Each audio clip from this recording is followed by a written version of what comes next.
ایک چھوٹے سے گاؤں میں نعمان نام کا ایک لڑکا اپنی ماں کے ساتھ رہتا تھا۔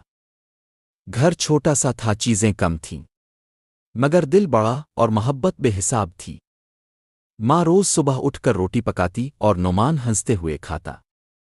اکثر وہ کہتا، ماں تمہارے ہاتھ کا کھانا دنیا کا سب سے لذیذ کھانا ہے۔ وقت کا پہیا چلا، نعمان نے شہر میں نوکری شروع کی۔ بڑا شہر، اونچی عمارتیں، قیمتی کھانے، مگر وقت نہیں۔ ماں فون کرتی تو وہ مصروف ہوتا، اور جب بات کرتا تو بس اتنا کہتا، ماں اب میں بچہ نہیں رہا، فکر مت کیا کرو۔ ایک رات ماں گاؤں میں تنہا بیٹھی، ہاتھ میں فون پکڑے۔ ماں روز انتظار کرتی کہ شاید آج بیٹے کی آواز سنے گی۔ ایک دن اس نے آخری بار فون کیا اور کہا، بیٹا تمہیں تمہارا پسندیدہ کھانا بنایا ہے، آ جاؤ۔